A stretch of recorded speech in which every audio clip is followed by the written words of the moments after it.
medical business? Of cosmetic surgery. Yeah. Okay, I would say more or less 2 years because I've gone fellowship training for 2 years and I've started my clinic just this year. The official opening ng clinic was March 30, but I've been practicing since January. So more or less 2 years. Ano name ng clinic? It's Dr. Rich Advanced Cosmetic Center.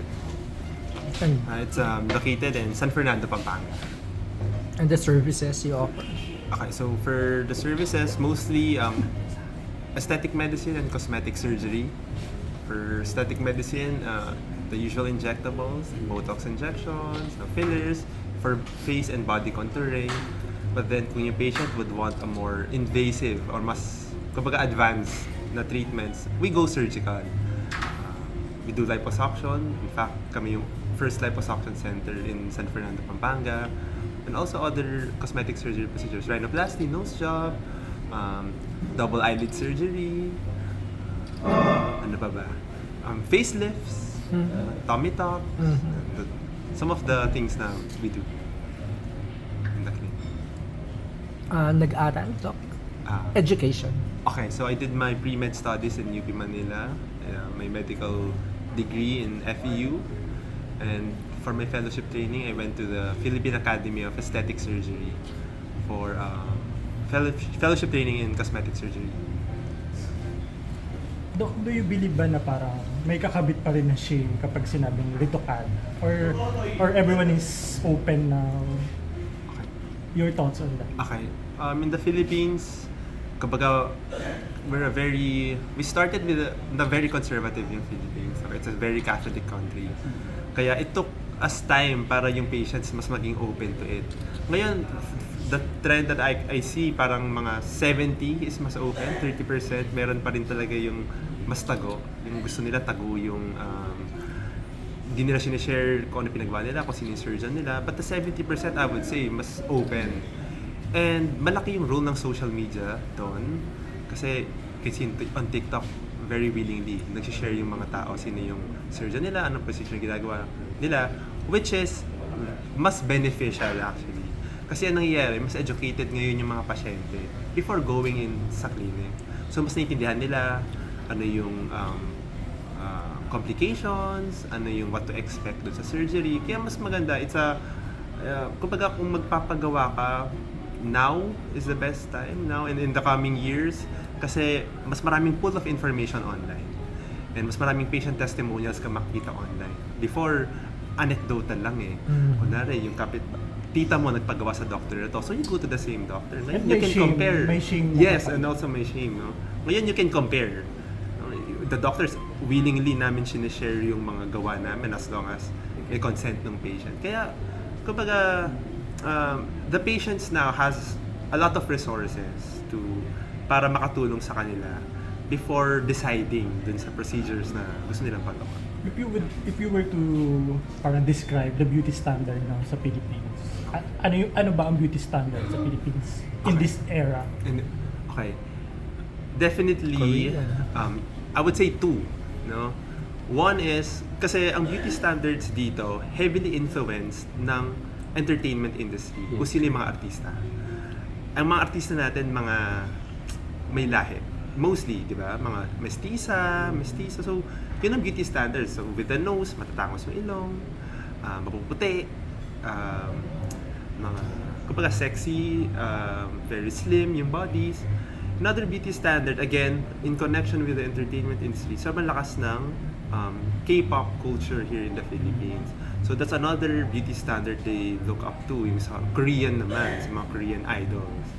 That goes both sa lalaki and babae. So again, mga artista, yun ang dalawang beauty standards para mas madali na lang. Mga artista here sa Philippines, no? Yung mga mestizo-mestiza, saka yung mga K-pop idols naman sa Korea. Males and females, gano'n. Ganun nakikita kong dalawang beauty standards na emerging here sa Philippines. Anong advantage of going to you in that batang doktor ka eh, di ba? Usually they say, doon tayo sa matanda kasi mas may experience. But you, anong advantage? Okay. I would say one of the advantage with going with a young doctor is mas iba yung pool of knowledge na meron ng isang young doctor. The reason is, in my training, for example, I had 14 mentors. Lahat yan practicing for more or less 20 years. Each doctor, ganun ang practice. 10 to 20 years each. If mag-rotate ka sa 14 na yon, you can get the best, kumbaga kung ano yung skill set nila, pwede mong i-apply in your practice. So kumbaga I would say, in a nutshell, ang practice ko is a skill set from 14 senior doctors. Yun, kumbaga that's the advantage. You can get, kasi with, kung may mentor ka, hindi naman lahat ng skills ng mentor na yun, you will apply in your practice. Pwede kaming mamili. So I choose kung ano yung gusto kong i-apply from their practice, and then I combine with the other techniques ng other doctors. I would say that would be one of the kumbaga, big advantages of going with a young doctor. Sir, how about the experience? Okay. Anong advantage naman yun? Okay. Definitely, doing more surgeries will kumbaga will hone your skill, no, in any type of surgery. Okay, so that's actually one factor. That's why yung ibang patients, they would go to a mas veteran na doctor. Pero hindi mo madi-discount yung the fact na we went through the same na rigorous training din. During my fellowship training, I would say I've seen hundreds of cases, both rhinoplasty, liposuction.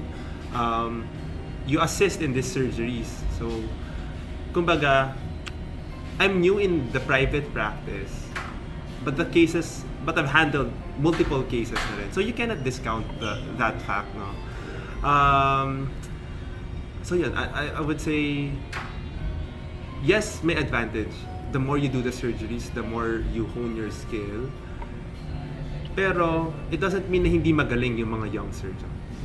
Where in fact, I'm sure ang sikat ngayon would be the facelift of Kris Jenner. And the doctor of Kris Jenner is actually not even the oldest surgeon in New York. Actually, medyo bata-bata When he yung could have. surgeon, yeah. And with very good results. With very good results. So yan, I think that's yun yung answer ko for that question. How competitive the rate of your clinic compared to other skincare and aesthetics? Okay. And what yung advantage with going? Okay. Actually, we are a clinic complex. There are two specialties in one clinic. Dr. Rich Advanced Cosmetic Center handles the cosmetic surgery side of the things and mga invasive na aesthetic medicine, so the injectables, ganyan. At the same time, there's another clinic brand in the place. It's Skinatech, which is for dermatology. So Skinatech is Skin Innovation and Technology, handled by my mom, who's a dermatologist, si Dr. Pinky Albano.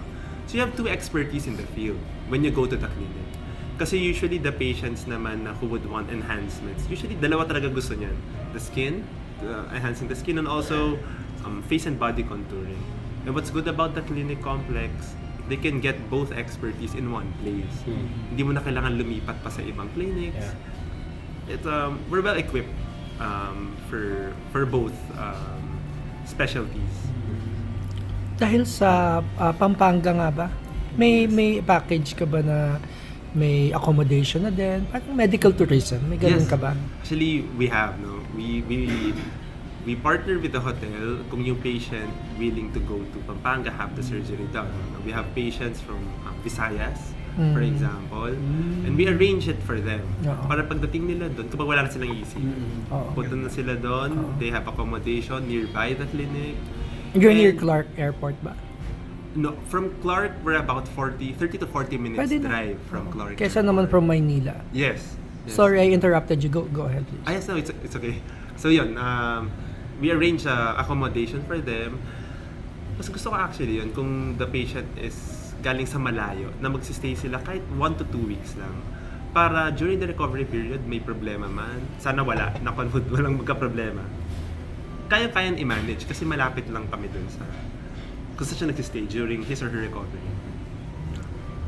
Showbiz angle lang ako, Doc. No. Would you encourage public figures or celebrities to admit or to really say kung nagpagawa sila? Kasi yung mga followers nila, public figure ka, sabi mo, this is all natural, I just did it, papapayat lang.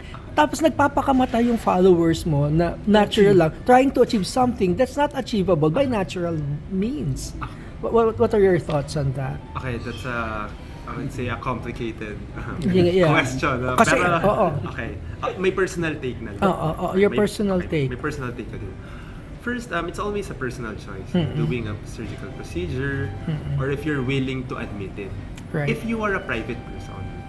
Pero if you're in a kumbaga, public, you're in the public eye, you know, and you have followers, meron kang fans that look up to you, parang, kumbaga, hindi naman sa utang na daw, pero it's your duty not to lie to your Duty fans. not to lie. Kasi it's the foundation of being a public figure is trust eh. Kaya you have certain followers kasi they trust you. What you endorse, no? What you say, kung sinabi mong ito yung magandang product versus this product, no? They trust you, kaya they follow you. Mapunta ka man sa movies, commercial, they go with you. So merong trust. That's the very foundation of it all, ng relationship na yun. So, kung sisirain mo yung trust by not admitting na ito yung pinagawa, then I think that is detrimental for your kumbaga, public image. Right. For your public image. Kasi you owe it to them. You owe it to them to, kung pinili mo maging public figure, I guess, dapat na-consider mo na yun na you should be as transparent as you can when it comes to your public image.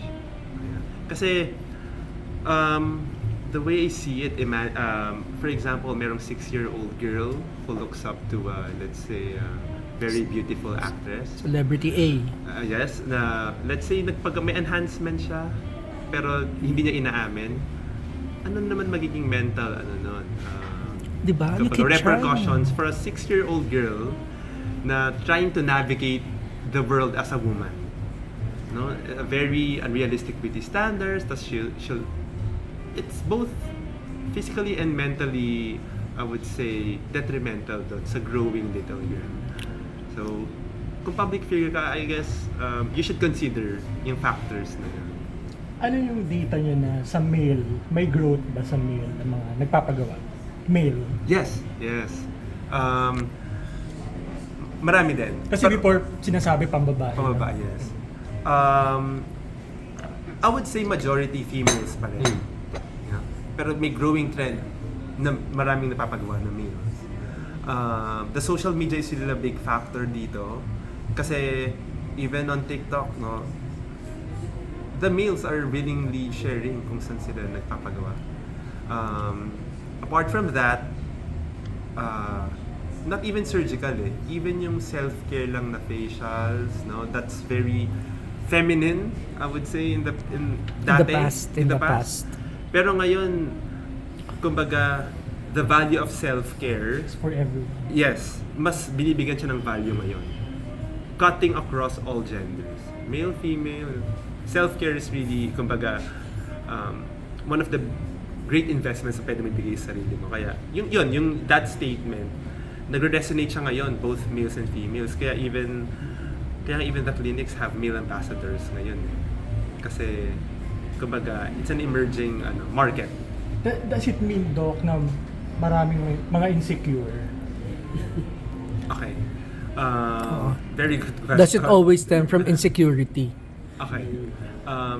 Because even Heart Evangelista revealed sa vlog niya na nagpagawa siya kasi insecure siya. And until now, parang she has this obligation to tell the public na hindi ito gawa, ito gawa. I would say yes. Definitely, it will stem out of a certain sense of insecurity.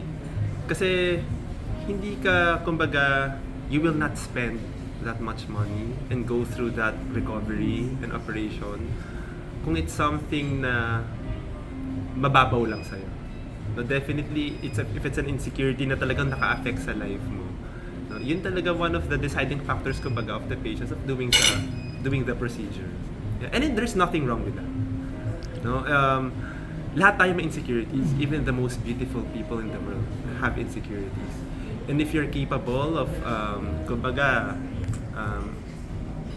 allaying that insecurity, no, why not? Diba? You only live once in this world. Might as well live it the way you wanted it. Talk about the trends. Ano po yung mga trends sa beauty industry ngayon? Okay. Hindi talaga nawawalan ng rhinoplasty patients in the Philippines kasi the typical Filipino nose, di ba, walang bridge, mostly di ba walang bridge, na medyo wide yung ala, yung the nostrils, yun. So, trending talaga pag sa rhinoplasty. The advancements in rhinoplasty, the different techniques na bago, yun, it's really, kumbaga never mawawala sa uso yung advancements in rhinoplasty. Pero recently, because of Hollywood, the influence of Hollywood with doing the facelifts, yan, di ba, allegedly, like, sina Lindsay Lohan, sina Kris Jenner doing the facelifts. Demi Moore, si Demi Moore. Yes, si Demi Moore. One of the trending ngayon is doing facelifts at an earlier age. Before, mga 60s, 70s, you do the facelift. Ngayon, mga 40s. No? Kasi with any other surgery naman, healing is better when you're younger.